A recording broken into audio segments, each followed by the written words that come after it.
Criancinhas, a aula de hoje, a palestra de hoje vai ser muito diferente das anteriores.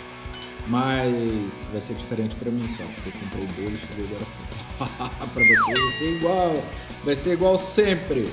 Uma maravilha de qualquer forma, só que sem bolo.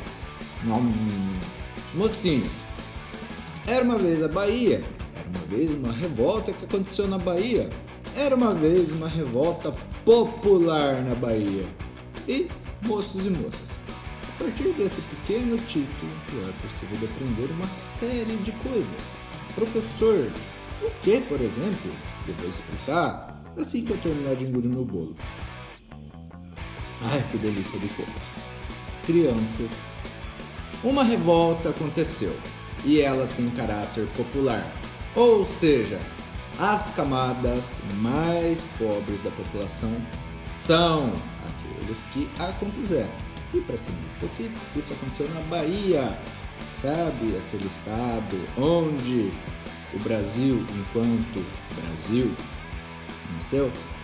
Sabe aquele estado no qual havia e há ainda, né? Salvador, que foi a capital do Brasil por um bom tempo.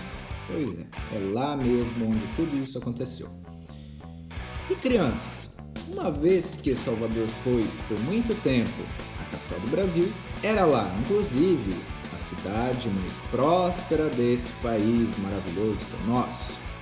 Só que, em 1763, houve uma transferência administrativa que envolveu a capital brasileira sendo mudada para outro lugar.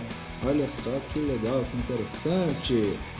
E moço, é legal e interessante, mas na verdade isso é bastante problemático, tá? Porque a partir do momento em que o centro administrativo de uma nação é transferido de uma cidade para outra, há toda uma burocracia por trás disso. Há muitas pessoas que trabalham em função do poder administrativo que precisaram modificar suas rotinas, sua vida.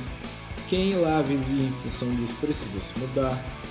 O comércio, o centro de gravitação do poder foi transferido de um lugar para o outro.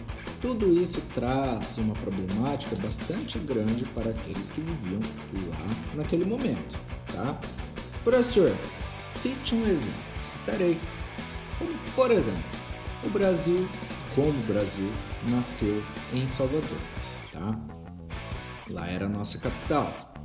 Era lá a região mais próspera do Brasil até então.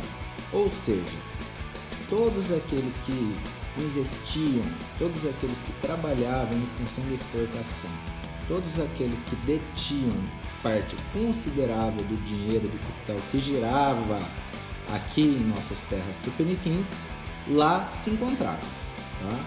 E professor, qual era o elemento, qual era o produto que mais fazia com que o dinheirinho corresse? Açúcar. Professor, mas esse açúcar vem de onde? Da cana de açúcar. Ou seja, Salvador era marcado por grandes quantidades de cana de açúcar que eram cultivadas, produzidas e por lá trabalhadas em engenhos. A partir do momento em que a capital é transferida, parte considerável daqueles senhores que lá viviam e produziam açúcar, esses elementos de exportação que faziam com que muito dinheiro entrasse e saísse aqui do nosso país, também se mudaram. Então olha só, a gente tem uma cidade bastante rica, que era a nossa capital, mas que deixa de sê-lo, e agora tudo de repente se transforma, porque a capital e uma parte considerável da população rica para lá vai. Para onde mesmo, professor? Para o Rio de Janeiro. E galera, não foi esse o estopim da revolução, tá? Não foi esse o gatilho para que convulsões sociais se dessem, mas foi esse um dos elementos que no conjunto da obra tiveram um grande peso para que a insatisfação crescesse. E ela cresceu principalmente a partir de 1790. Professor, por quê? Por causa de uma série de elementos. Professor, conta pra gente. Vou contar. Até os elenquei aqui para ficar mais bonitinho e didático para vocês. Vejam só. Galera, nesse período aconteceu a Guerra do Haiti, as guerras de independência do Haiti. Lembrem-se que o Haiti era um grande produtor de açúcar. Nossa, professor, na palestra passada, retrasada, o senhor falou sobre isso. Falei mesmo, se você não assistiu, procura lá no Google Classroom, procura lá no YouTube, que vocês vão encontrar a nossa palestrinha sobre a independência do Haiti.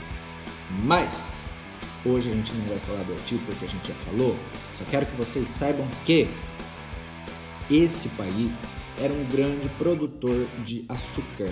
Mas a partir do momento em que guerras em função da sua independência começaram a se dar, o comércio de açúcar que se dava por meio daquela ilha foi momentaneamente interrompido, tá?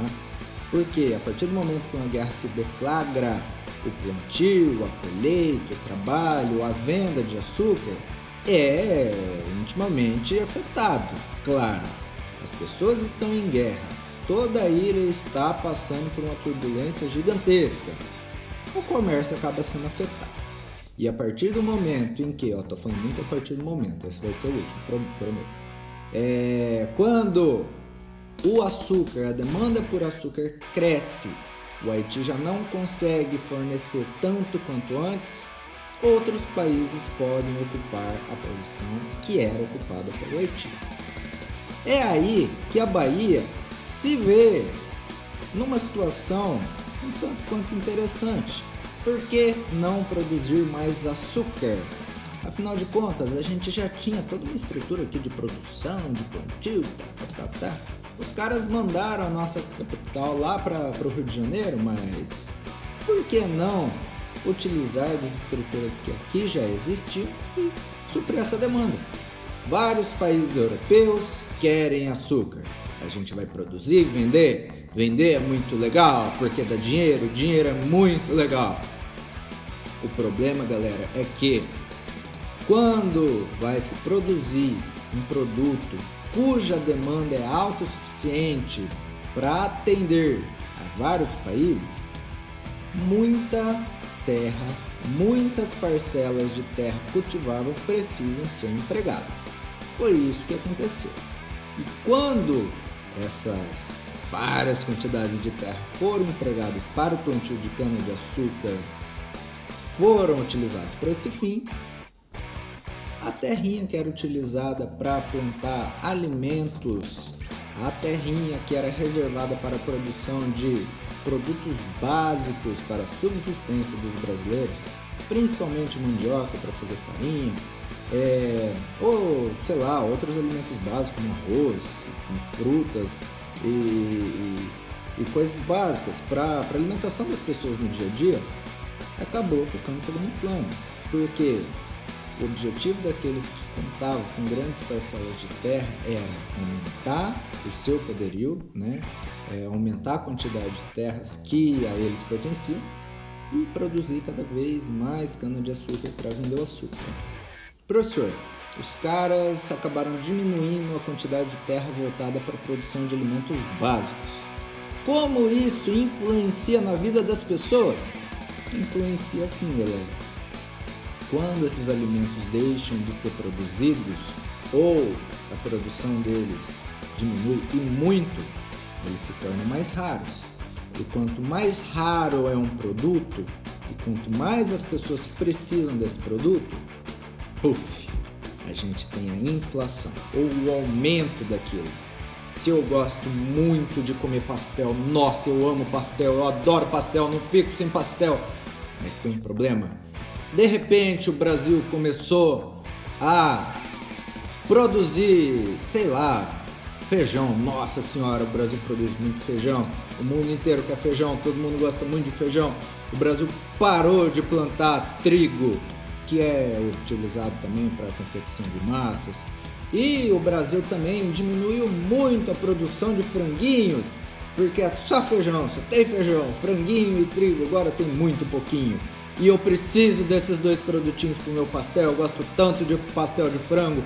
Nossa, velho, eu não vivo sem pastel de frango, mas todo mundo quer feijão, só eu quero meu pastelzinho. Eu vou ter que pagar mais caro por esse pastel, sabe por quê? porque pouca gente está produzindo trigo e em pouca quantidade. O franguinho que eu gostava no meu pastelzinho, mesma coisa. Para onde você olha, feijão. Ali na frente é feijão, atrás de é feijão, do lado é feijão, em cima é feijão, só feijão. Outros produtos se tornaram raros. Logo, o preço deles aumenta. Você quer papar? Então você vai pagar. E você não vai pagar nem um pouco baratinho. O problema, senhores, é que quando produtos básicos, pastel de frango ainda é um luxo, né? Todo o universo consegue viver muito bem sem pastel de frango.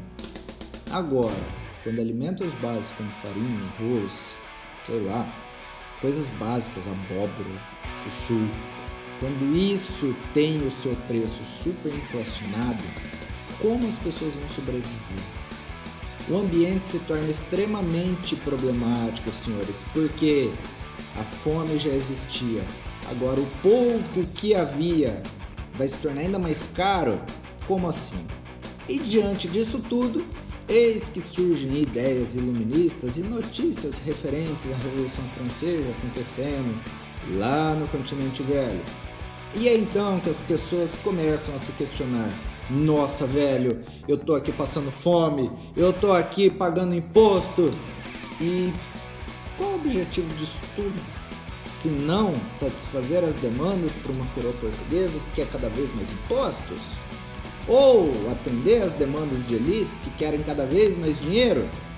Então, a terrinha que eu tinha para produzir meu feijãozinho, minha abóbora, a minha farinha, a minha mandioca para fazer farinha de mandioca, agora foi tomada por eles porque, de repente, a produção de açúcar precisa de cada vez mais espaço e a gente fica em segundo plano?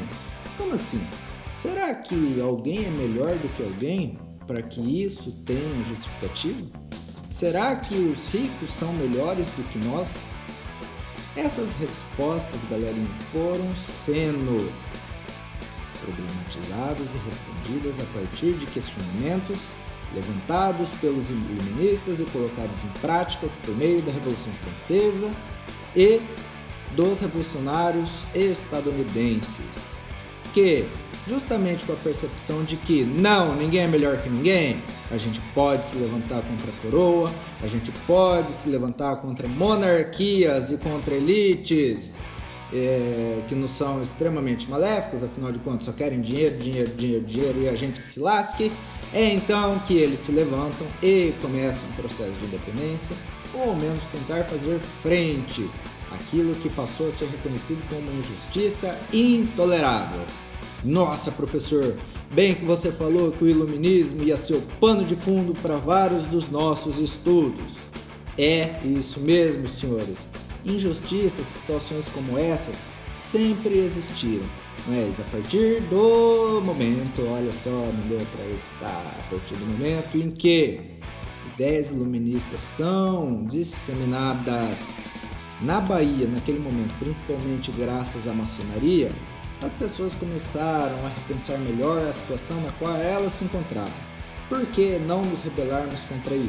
Afinal de contas, a injustiça não deve prevalecer. Lutemos e façamos a diferença. Professor, o que é a maçonaria? Qual é o fim dessa história? Você saberá mais no próximo episódio, a parte 2 da nossa palestrinha sobre a Revolução dos Alfaiates. Te espero lá!